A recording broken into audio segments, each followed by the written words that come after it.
করে গ্রামের এই নেতা কে কি করে আমি জানি না, ও নাকি সাবেক মেয়র ছিল। এই লোকটার ইমান নেই এখন, অন্তত লোকটা কাফের। বলেন না কেন? কারণ ওর পেছনের কোনো আমল আখলাক আর আল্লাহ রাখেন, এসব ধ্বংস করে দিয়েছে। একটা কাফের, ওকে যে সাপোর্ট করবে, দেখলাম ওর পাশে বসে বসে অনেকে দাঁত কেলাচ্ছে। ও কোরআনকে ভাওতাবাজি কিতাব বলে আর পাশে বসে বসে দাঁত কেলায়, ওইগুলো কাফের হয়ে গেছে।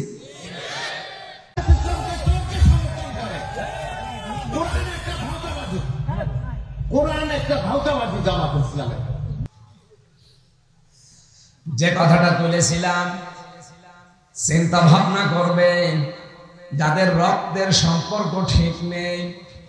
বলেন তো, আপনার ভাইয়ের সাথে রক্তের সম্পর্ক না, আপনার বোনের সাথে, আপনার মা বাবার সাথে, এই কথা বলছে না কেন?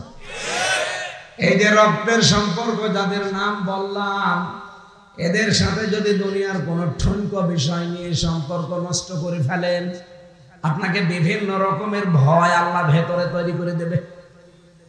কি কথা বলে না কেন? আপনি হাসিনার কথা চিন্তা করেন, কি ভয় পেয়েছে, খাবারও খেতে পারেন। 5 মিনিট আগে বলেছেন একটা জিনিস লিখবো জাতির উদ্দেশ্যে, সেইটাও পারেনি, ভয়ে পালিয়েছে।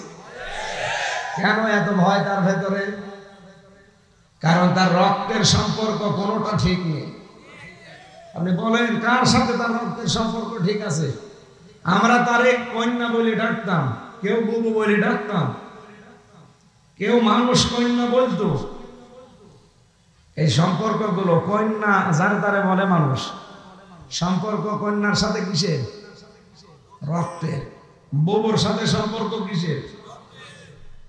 এত বড় সম্পর্ক আপনার সাথে, আর আপনি কিছু না বলে চলে গেলেন। যাওয়ার সময় শুধু ব্রেড কেস নিয়েছে 14টা, শুধু মাটি ভরা ছিল। হ্যাঁ, পাইলটকে বলেছে কি ব্রেড কেস গুলো উঠেছে, বলছে জি ম্যাডাম চলো। কারোর সাথে কিচ্ছু বলে না। এ বগুড়াতে তার এক চাচা ছিল মমতাজ, কবরে আছে, কবরে আছে না? তারেও যদি বলতো যে চাচা আপনি কবরে থাকেন, আমি গেলাম, তাও বলতো। আমারে যদি মোবাইল নাম্বারটা জোগাড় করে বলতো, হামজা চলে গেলাম, 3 বছর তো জেল খাটালাম, মাফ করে দিও, তাও বল। পালিয়ে চলে গেল, এত ভয় পেয়েছে। এই যে ভয়, এটা তৈরি করেছে কে? কেন? কারণ তার সম্পর্ক ভালো না, কারোর সাথে তার সম্পর্ক ঠিক নেই। জনগণের সাথে সম্পর্ক ঠিক ছিল? এদেশের 18 কোটি মানুষের আমার মনে হয় 17 কোটি মানুষ তাকে ঘৃণা করে। গতকালকে রিপোর্ট বেরিয়েছে আন্তর্জাতিক, সারা বিশ্বের 257টা রাষ্ট্র সবচাইতে ঘৃণিত মানুষের তালিকায় হাসিনার নাম। আমি বানিয়ে বললাম, আন্তর্জাতিক রিপোর্ট কালকেরটা। 2 নম্বরে নাম পেয়েছে সিরিয়ার এই পালানো এইরকম পলাতক প্রেসিডেন্ট বাশার আল আসাদ। কথা বলা যাবে না ভাই, আর চা নিয়ে আসতে বলেছে কি আপনাকে? বসেন, যারা ওয়াজ মাহফিল দেয় এরা শোনে না, এরা খালি ভাঙ ফুঁ করে ঘুরে বেড়ায়। মনে করে আমরা ওয়াজ দিয়েছি, এই কথা না আবার শোনা লাগবে। পায়ে ঠান্ডা লাগছে না, এখানে একটা কিছু দেওয়া যায় না, এর উপরে একটা। আরে এইটা নিয়ে আসতে এখন আধা ঘন্টা লাগবে না, থাক। হ্যাঁ না না, এটা কি থাক ভাই, কিছু মনে করেন, আমার শরীর ভালো, আর একটু একটু কিছু হইলে আমি শেষ হয়ে যাব। কারণ ডাক্তার বলেছে আপনি টেপ মেরে রাখবেন মুখে, কিছু চাইলে লিখে দেবে। এমন অবস্থা, কণ্ঠের রগগুলো সব ফুলে গেছে, আর শরীরে মাথার চুল থেকে পায়ের তালু পর্যন্ত এমন কোন জায়গা নেই জালেমরাই 3 বছর টর্চার করে না, 1 ইঞ্চি জায়গা ফাঁকা রাখেন, চুলের উপরও চালিয়েছে। মাথার ভেতরে এমন অবস্থা করেছে। এই যে এখন আয়না ঘরে আপনারা কি চেয়ার দেখতে পান, কারেন্টের শর্ট দেওয়া চেয়ার, কিন্তু ওরা যে চেয়ার দেখিয়েছিল ওই চেয়ারে খালি ঘরে এই চেয়ারটাই তো শুধু লাফায় এভাবে। আমি নিজে দেখেছি, কিন্তু এই চেয়ারটা আমি পাইনি। আমি পেয়েছিলাম এই ঘোড়া চেয়ার। ওরা ক্লিপের সাথে আটকিয়ে দেয়, হাত পা দিয়ে সুইচ টিপ দেয়, 1 মিনিটে 120 বার ঘোরে। একটু পরে মনে হবে যে আমি 3-4টি দুনিয়া দেখতে পাচ্ছি। এই জন্য ওরা টর্চার যা চালিয়েছে, 11 ঘন্টা ওরা আমার মাজায় দড়ি লাগিয়ে টাঙিয়ে দিয়েছে। পেটানো তো সে আল্লাহর রাস্তায় আছে। এই জন্য এমন কোন শরীরে জামা কাপড় খোলা যায় না, এমন কোন ইঞ্চি জায়গা ফাঁকা নেই যেখানে ওদের টর্চার নেই। সেটা শারীরিক হোক মানসিক হোক, দুইটাই। আর খাওয়া দাওয়া তো ঠিক মতো ছিলই না। এই জন্য আমি অসুস্থ। স্বাভাবিক হতে আমার কিছুদিন সময় লাগবে। 10-12 জন এখন যদি একেবারে কথাবার্তা বন্ধ করে পড়ে থাকতে পারতাম, তাহলে অন্তত কিছুটা হতো। তা আপনারা আজকে না আসলে তো গালি দিতেন। আর ওই যে আব্দুল বারী রশিদি ভাইরে বলতো যে সিটা, কষ্ট করে হলেও আশা লাগবে। আজকের এই মাহফিলটা অন্তত আমি জানি না ভাই, আমি জানি 2টা, দিনের বেলা একটা, রাতে নাটকে। উনিটা মাঝখানে, এটা ওনার দোলা ভাইয়ের বাড়ি বলে ঢুকিয়েছে। দোলা ভাইয়ের বাড়ি বলে ঢুকিয়ে আমার উপর একটা জুলুম হয়ে গেল। এখন তো ঘন্টাখানিক কথা বললেও তো কণ্ঠের উপর একটা চাপ পড়বে। এই জন্য আমি চাপ দিয়ে কথা বলছি না, আস্তে আস্তে কথা বলছি। বোঝা যাচ্ছে কথাগুলো? বুঝে আমাদের রক্তের সম্পর্ক ঠিক রাখা লাগবে ভাই। তাছাড়া আল্লাহ আপনাকে ঘৃণিত করে দেবে, বিভিন্ন ভয় আপনার ভেতরে আল্লাহ ঢুকিয়ে দেবে। স্ত্রী গ্যারান্টি দিচ্ছে, স্বামী আপনি ভয় পাবেন না। কারণ যারা মানুষের সাথে সম্পর্ক ঠিক রাখে, তাদের ভেতর থেকে আল্লাহ সব ভয় তুলে দেয়। জিন পরি ভূত যাই বলেন, কোনো কিছু তাদেরকে ভয় দেখাতে পারে না। আজ আপনি ভয় পান এই কারণে, কারণ আপনার সাথে আপনার রক্তের সম্পর্কগুলো ঠিক নেই। কথা কি বুঝতেছেন? তাহলে নামাজ পড়া, রোজা রাখা, হজ করা, যাকাত দেওয়ার পাশাপাশি রক্তের সম্পর্ক যাদের সাথে আছে এটা অটুট রাখার দরকার আছে না? এটাও কিন্তু নামাজের মতো ফরজ। নবীজি বলেন, কোন স্ত্রী যদি চায় আমার স্বামী আরো বেশি দিন বেশি থাক, আমার স্বামীর মান সম্মান ইজ্জত আবরু টাকা পয়সা অর্থ সম্পদ ধন দৌলত আরো বেড়ে যাক, সেই মহিলা যেন তার স্বামীকে বলে, স্বামী তুমি যা করো করো, কিন্তু নিজের আত্মীয় সম্পর্কগুলো ঠিক রাখো। কিন্তু এরকম মহিলা এখন দেশে নেই। আরো কি করে নিজের বোনের সাথে ভাইয়ের সাথে সম্পর্ক নষ্ট হয়, এইটা স্বামীকে শেখায়। এক কথা বলছেন, নিজের আপন মা বাবার সাথে আমার সম্পর্ক রক্তের, সেইটা কি করে ছিন্ন করা যায়, দূর করা যায়, এই জন্য সবচাইতে বেশি ভূমিকা পালন করে আমার বউ। এরকম বউ দেশে নেই। সম্মানিত মা বোনেরা, শুধু নামাজ পড়া, শুধু রোজা রাখা, শুধু কালো বোরকা পরা ইবাদত না, রক্তের সম্পর্কগুলো ঠিক রাখা এটা ইবাদত। মাওলানা রশিদি সাহেব যে আয়াত পড়েছিলেন, আল্লাহর ইবাদতের পরে যাদের সাথে সম্পর্ক আপনার, সেটা কিন্তু মা বাবার। সময় পাইনি, এজন্য ব্যাখ্যা করতে পারেননি। আল্লাহ এত বেশি ব্যাখ্যা দিয়েছেন মার বাবার নামে কোরআনে। আমি 3, 5, 7, 12, 17, 22টা পর্যন্ত ব্যাখ্যা পেয়েছি কোরআনে। এত ব্যাখ্যা দুনিয়ায় কারো নামে ধরা কোরআনে আল্লাহ দেয়নি যত ব্যাখ্যা আল্লাহ মার বাবার জন্য সন্তানের সাথে দিয়েছেন। কিন্তু দুঃখজনক হলো সত্য, এই বাংলাদেশে বহু মানুষ আমরা মা বাবাকে আলাদা করে দেই, বড় ভাইয়ের ভেতরে দিয়ে দেয়, অথবা বাড়ি থেকে তাড়িয়ে দেয়, বৃদ্ধাশ্রমে রেখে আসে। বলেন, গত পরশুদিন যে দিবসটা গেল 14 ফেব্রুয়ারি, বাংলাদেশের বহু বৃদ্ধাশ্রমে কালকে সাজিয়েছিল রঙিন সাজে। আমি নিজে গিয়েছিলাম নীলফামারী এক জায়গায় বৃদ্ধাশ্রম দেখার জন্য। যে দেখি এই কোলে 25 জন মা, এই কোলে 25 জন বাবা বসে আছে, প্রত্যেকের চোখের ভেতরে পানি টলটল করছে। আমি 2 জনের সাথে কথা বললাম। একজন বলছে আমার ছেলে ডিসি, আর একজন বলছে আমার ছেলে আমেরিকায় থাকে। বলেই তিনি হাউমাউ করে কেঁদে ফেলেছেন। বললাম, মা কেন আপনি আজ 3 বছর এই বৃদ্ধাশ্রমে পড়ে আছেন? আমার বৌমার কারণে।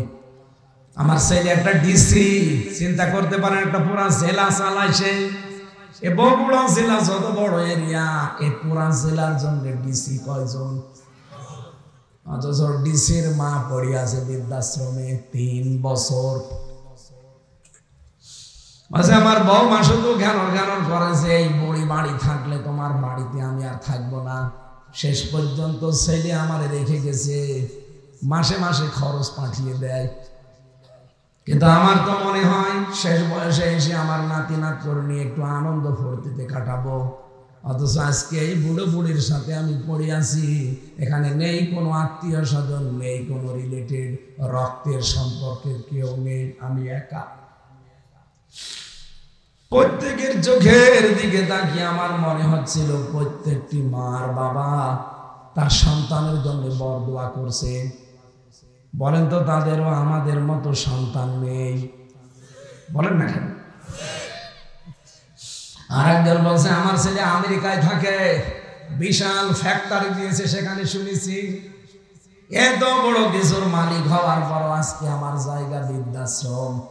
কথাগুলো শোনার পরে চিন্তা ভাবনা এসেছে আমার, শুধু ওই ডিসি ও আমেরিকায় থাকে এই সন্তানেরই দোষ না, ওই পুত্র বধূদের দোষ দিচ্ছিল ওনারা, শুধু ওই বেটার বড় দোষ না, দোষ ওনাদেরও আছে। আরে আল্লাহর পরে যাদের স্থান, সেই মা বাবার কথা যেই কিতাবে লেখা আছে, সেই কিতাবই তো তাদেরকে পড়ায়নি।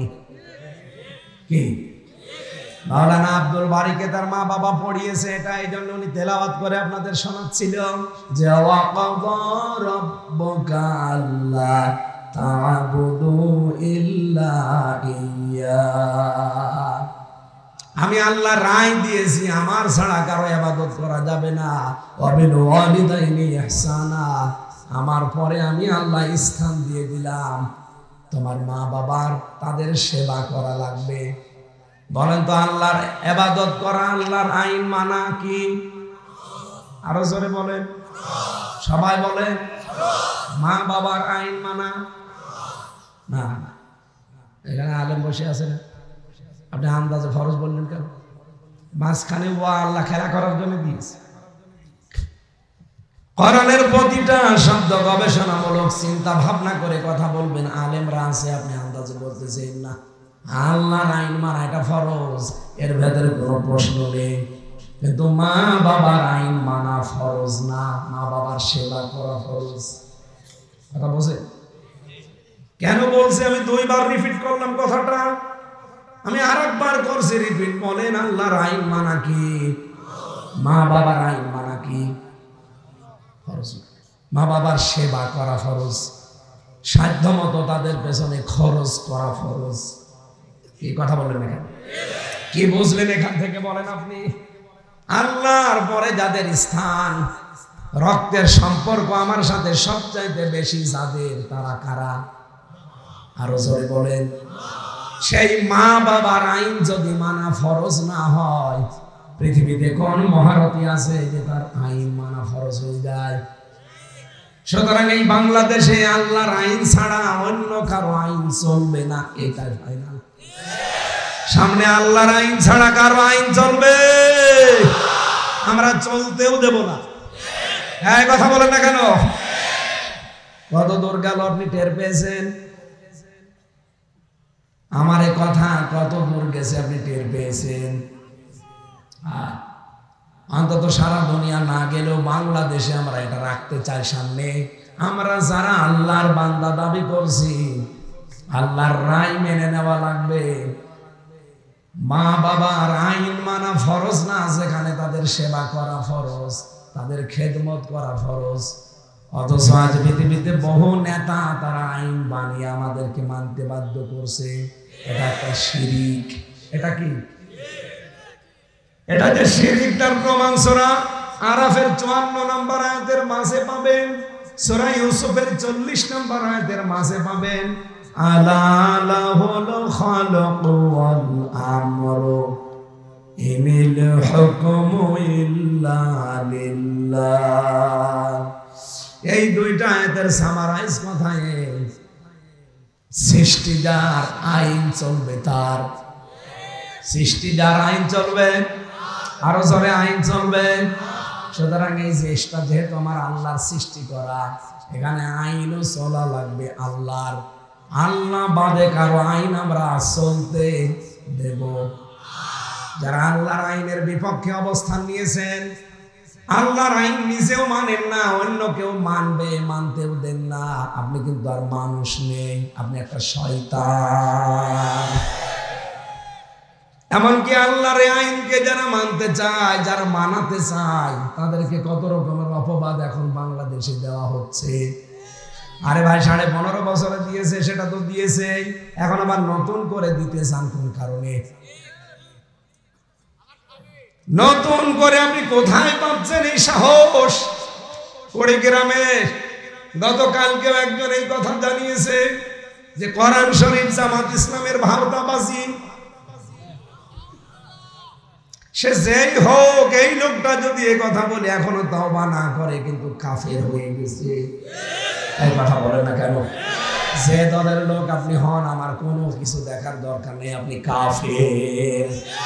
কারণ কোরআন জামাত ইসলামের না, কোরআন সরমনার না, কোরআন 8 রশির না, কোরআন কার? আরো জোরে বলেন। কি শব্দ বললেন? যে কোরআন জামাত ইসলামের ভাওতাবাজি বই। কোরআন দিয়ে নাকি জামাত ইসলাম রাজনীতি করে, ধর্ম ব্যবসা করে। আপনি কথা বলতে পারলেন, এটা কোথায় যে লেগেছে আপনি টের পাচ্ছেন? এটা সরাসরি আল্লাহর আরশে ধাক্কা খেয়েছে। কোরআনের একটা অক্ষর অস্বীকার করলে যার ঈমান থাকার কথা না, আর আপনি পুরা কোরআনকে বলছেন এটা ভাওতাবাজি, জামাত ইসলামের বই। আপনার ঈমান নেই। আপনার নাম যদিও জুলফিকার আলী, কিসের জুলফিকার আপনি? আপনাকে ঈমান আনা লাগবে, আবার নতুন করে কালেমা পড়ে। এইরকম মানুষ বাংলাদেশে যত আছে, তারা যদি কালেমা পড়ে নতুন করে আবার ঈমান নবায়ন না করে, ওই লোকটা কাফের। ওর জানাজা পড়া জায়েজ নেই, ওকে যে সাপোর্ট করবে সেও কাফের। কারণ ঈমান ভেঙে যাওয়ার কারণ 10টা, তার 9 নম্বরের কারণে কেউ যদি কাফেরকে কাফের মনে না করে, সেও কাফের। এই কথা বলেন না কেন? যালিকা বিআন্নাহুম কারিহু মা আনজালাল্লাহু ফাআহবাতা আমালাহুম। সূরা মুহাম্মদের 9 নম্বর আয়াত। আল্লাহ পাক বলেন, ওরা কোরআন মানে না এমন না,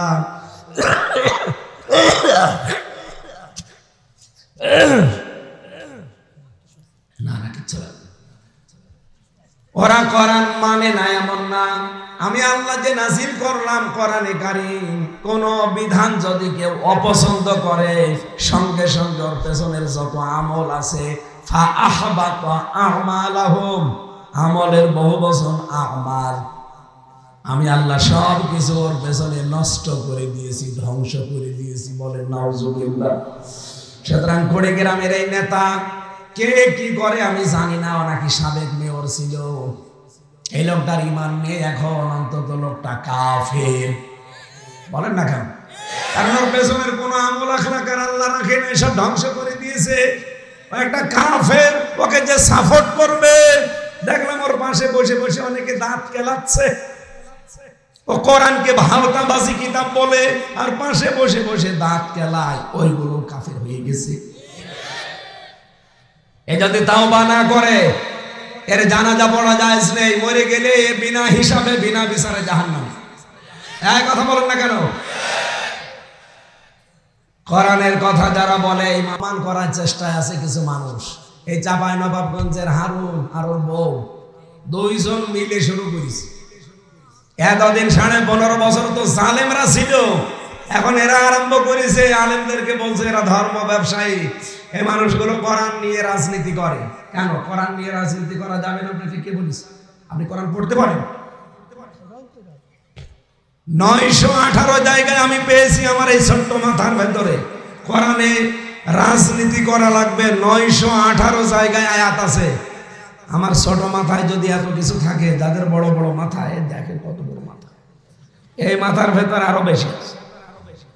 কি আর ওদের কি আছে মাথায়? মনে হয় শুধু গোবর আছে। হ্যাঁ কথা বলেন। বলেন না, কোরআনের সাথে রাজনীতির সম্পর্ক নেই। আরে শয়তান, সূরা ফাতিহা আমার সামনে যদি শুদ্ধ করে কেউ পড়তে পারে, যারা এই কথা বলে তাদেরকে আমি মিষ্টি খাওয়াবো। ফাতিহার অর্থ বোঝার দরকার, ফাতিহা শুদ্ধ করে পড়তে পারে। তাহলে আজকের আয়াত থেকে প্রথম শিক্ষা কি নিলাম? আমি আব্দুল বারী রশিদি ভাইয়ের তেলাওয়াতকৃত আয়াতের প্রথম অংশ বলেছিলাম যে আল্লাহ ছাড়া কারো আইন মানা